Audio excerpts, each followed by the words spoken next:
Pozdravljeni, danes bomo odšli v hladno vojno, natančneje v leto 1949.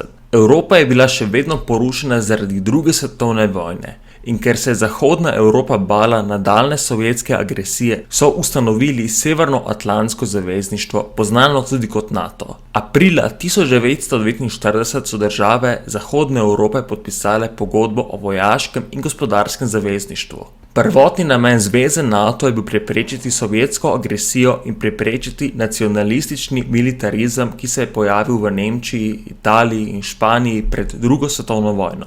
V teoriji bi to izgledalo tako, da če bi bila napadena ena članica NATO, bi vsi zavezniki, ki so v zvezi NATO, pomagali, da napadalec ne bi pridobil ali izkoristil ozemlja. Poveljevanje zveze NATO pa bi izhajalo iz enega poveljstva. Prvi sekretar NATO je bil prepričan, da bodo Rusi nekoč napadli zvezo NATO ali Evropo. Zato je tudi dejal, Rusi morajo ven, Američani not in Nemce moramo omejiti. NATO je bil seveda ustanovljen iz veliko razlogov, kot je bilo recimo to, da so Združene države Evropi posojale veliko denarja za obnovo vojske in infrastrukture. Poleg tega pa so si Američani tudi želeli večjega sodelovanja z Evropo.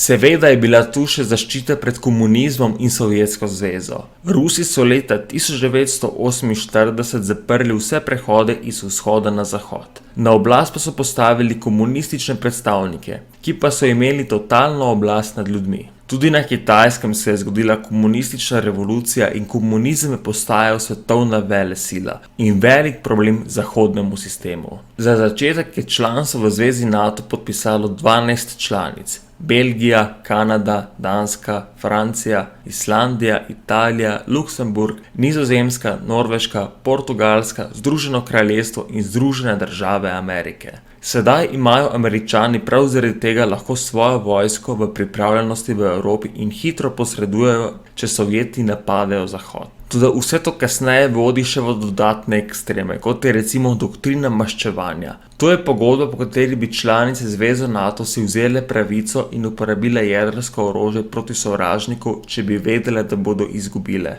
Toda na srečo ni bilo vse tako črno. Veliko denarja, ki ga je dobila zveza NATO, se je porabilo za infrastrukturo in za obnovo Evrope. S tem so majhne države, ki niso tako vojaško razvite, dobile dokazilo, da ne bodo napadene in bodo ohranile svojo suverenost. Kasneje so se NATO pridružile še druge države, kot so Turčija in Grčija leta 1952, Zahodna Nemčija 1955, Španija leta 1982, kasneje se je sicer Francija leta 1966 umaknila iz NATO-vega poveljništva, vendar je ostala kot zaveznica. Ne boste verjeli, vendar je leta 1954 Sovjetska zveza v času Nikite Hruščova Evropi ponudila pristop v NATO kot zaveznica in k ohranjanju svetovnega mira. Članice so jo zavrnile, saj so menile, da jih hoče Sovjetska zveza le oslabiti. Vendar največjo nevarnost je povzročil vstop Zahodne Nemčije v NATO. Vendar so Rusi na to odgovorili z ustanovitvijo Varšavskega pakta.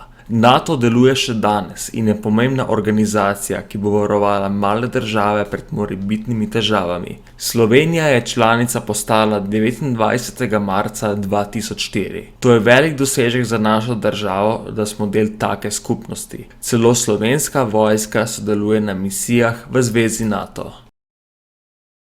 Upam, da vam je bil današnji dokumentarec všeč. Če vam je bil všeč, pritisnite like in se naročite. Hvala in lep dan.